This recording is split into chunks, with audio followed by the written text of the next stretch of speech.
दीपोत्सव हिंदू त्योहार और बौद्ध सिद्धांतों का संगम। एक दीपोत्सव की समझ, इसकी उत्पत्ति और अर्थ। दीपोत्सव दीपोत्सव का अर्थ प्रकाश का त्योहार है और यह मुख्य रूप से हिंदू परंपरा से जुड़ा है।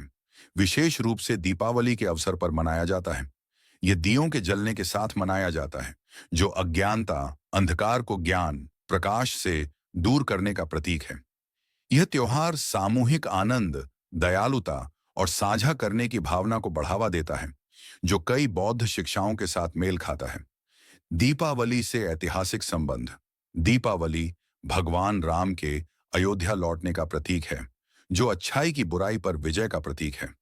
दियों का प्रकाश ज्ञान की आध्यात्मिक विजय का प्रतीक है। दीपोत्सव में प्रकाश का महत्व। विभिन्न धर्मों में प्रकाश का महत्वपूर्ण स्थान है, जो शुद्धता, प्रबोधन और अंधकार, अज्ञानता के मिटने का प्रतीक है। 2. बौद्ध धर्म और प्रकाश का प्रतीक। बौद्ध धर्म में प्रबोधन और अज्ञानता के मिटने पर जोर दिया गया है, जो दीपोत्सव में प्रकाश के प्रतीकात्मक भूमिका के समान है। बुद्ध को जागृत कहा जाता है, जिन्होंने बोधि वृक्ष के नीचे प्रबोधन प्राप्त किया। बौद्ध अनुष्ठानों और समारोहों में दीप जलाना ज्ञान की खोज और दुख के पार जाने की आकांक्षा का प्रतिनिधित्व करता है। प्रकाश प्रबोधन का रूपक। बौद्ध धर्म में प्रकाश निर्वाण की अवस्था का सामान्य प्रतीक है, जहां अज्ञानता का विनाश होता है और ज्ञान और आध्यात्मिक स्पष्टता का आगमन होता है। प्रकाश से जुड़े बौद्ध अनुष्ठान। दीप जलाना, मोमबत्तियां और धूप जलाना बौद्ध अनुष्ठानों में आम है, विशेषकर वैसाख के समय, जो बुद्ध के जन्म, प्रबोधन और मृत्यु का उत्सव है। 3. बौद्ध धर्म में दीपोत्सव, क्षेत्रीय विविधताएं और उत्सव। हालांकि दीपोत्सव एक पारंपरिक बौद्ध त्योहार नहीं है, लेकिन कुछ समुदाय, विशेषकर दक्षिण और दक्षिण पूर्व एशिया में, ऐसे उत्सव मनाते हैं जो दीपोत्सव के समान तत्व साझा करते हैं। तिब्बती बौद्ध त्योहार। तिब्बती बौद्ध धर्म में प्रकाश ज्ञान का प्रतीक है और लमाओं और मंदिरों में दीप जलाए जाते हैं। नेपाल का त्योहार।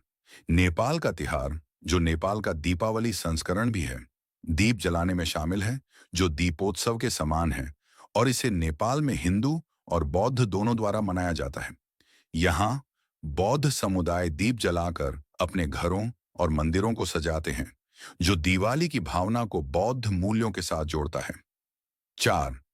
वैसाख बौद्ध धर्म का प्रकाश उत्सव। वैसाख, जिसे भारत में बुद्ध जयंती कहा जाता है, बौद्ध धर्म का सबसे प्रमुख त्योहार है, जो वैसाखा महीने के पूर्णिमा के दिन मनाया जाता है। यह गौतम बुद्ध के जन्म, प्रबोधन और निधन, परिनिर्वाण का स्मरण करता है। दीपोत्सव के समान वैसाख में दियों और मोमबत्तियों को जलाने की परंपरा होती है, लेकिन इसका प्रतीकात्मक अर्थ बुद्ध की शिक्षाओं से निकटता रखता है। दीपोत्सव के साथ आध्यात्मिक समानांतर। वैसाख ज्ञान और करुणा की खोज पर जोर देता है, जो दीपोत्सव के अंधकार पर प्रकाश की विजय के विषय के साथ मेल खाता है। वैसाख में दीप जलाना, मठों और घरों में दिए और मोमबत्तियां जलाना बुद्ध की शिक्षाओं के लिए एक प्रतीक के रूप में है। 5. बौद्ध धर्म के मूल शिक्षाएं। दीपोत्सव के विषयों में दीपोत्सव का सार, प्रकाश फैलाना और अंधकार मिटाना, कई बौद्ध शिक्षाओं के साथ मेल खाता है, विशेषकर निम्नलिखित तरीकों से। अज्ञानता, अविद्या पर विजय। बौद्ध धर्म में अज्ञानता दुख का मुख्य कारण मानी जाती है। जैसे दीपोत्सव प्रकाश की विजय का जश्न मनाता है, बौद्ध अभ्यास ज्ञान के माध्यम से अज्ञानता को दूर करने का प्रयास करता है। मध्य मार्ग और करुणा। दीपोत्सव के आनंद और सामुदायिकता के विषय बौद्ध धर्म के मध्य मार्ग के सिद्धांतों के साथ मेल खाते हैं, जो जीवन में संतुलन और सभी प्राणियों के प्रति करुणा को प्रोत्साहित करता है। ध्यान के माध्यम से आंतरिक प्रकाश। बौद्ध धर्म में ध्यान को अपने आंतरिक प्रकाश या अंतर्निहित स्पष्टता को उजागर करने के रूप में देखा जाता है। दीपोत्सव में दीप जलाना अपने मन को उजागर करने और अज्ञानता को दूर करने का कार्य है। 6. दीपोत्सव समारोह में हिंदू और बौद्ध परंपराओं का सांस्कृतिक मिलन। जहां हिंदू धर्म और बौद्ध धर्म सह अस्तित्व में हैं, वहां दीपोत्सव और बौद्ध प्रथाओं का मिलन अक्सर होता है, जिससे सांस्कृतिक संगम बनता है। नेपाल और भारत की साझा धरोहर। नेपाल और उत्तरी भारत में समुदाय हिंदू और बौद्ध दोनों त्योहारों का जश्न मनाते हैं, जहां दीपावली जैसी उत्सव बौद्ध सिद्धांतों के साथ मिश्रित होती है। श्रीलंका का कटिना समारोह। कटिना के मौसम में आम लोग भिक्षुओं को वस्त्रों की भेंट देते हैं और दीप जलाते हैं, जो दीपोत्सव के समान है, जो दयालुता, उदारता और ज्ञान का प्रतीक है। अंतर धार्मिक उत्सव। बहुसांस्कृतिक शहरों में दीपोत्सव का पर्व बौद्धों द्वारा भी मनाया जा सकता है, जो सामंजस्य, समुदाय और आपसी सम्मान के साझा मूल्यों को उजागर करता है। सान, बुद्ध की शिक्षाएं और प्रकाश का दर्शन। दीपोत्सव का प्रकाश से अंधकार पर विजय का प्रतीकात्मक अर्थ बुद्ध की शिक्षाओं के साथ सामंजस्य रखता है। 4 आर्य सत्य। बुद्ध ने दुख की वास्तविकता और उसके सेसेशन के मार्ग की शिक्षाएं दी।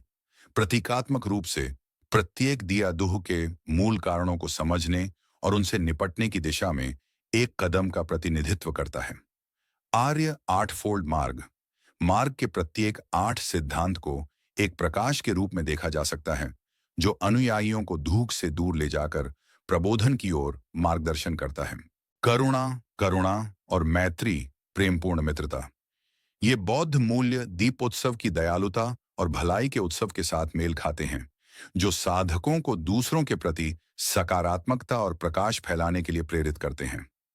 8 दीपोत्सव के प्रतीकवाद से प्रेरित आधुनिक बौद्ध परंपराएं। हाल के वर्षों में कुछ बौद्ध समुदायों ने शांति, ध्यान और सामुदायिक भलाई को बढ़ावा देने के लिए दीपोत्सव से प्रेरित प्रथाओं को अपनाया है।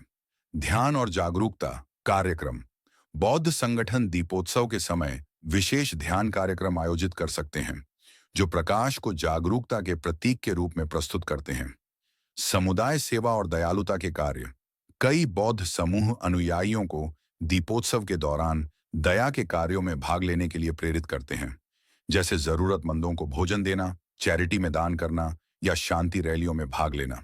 पर्यावरण जागरूकता।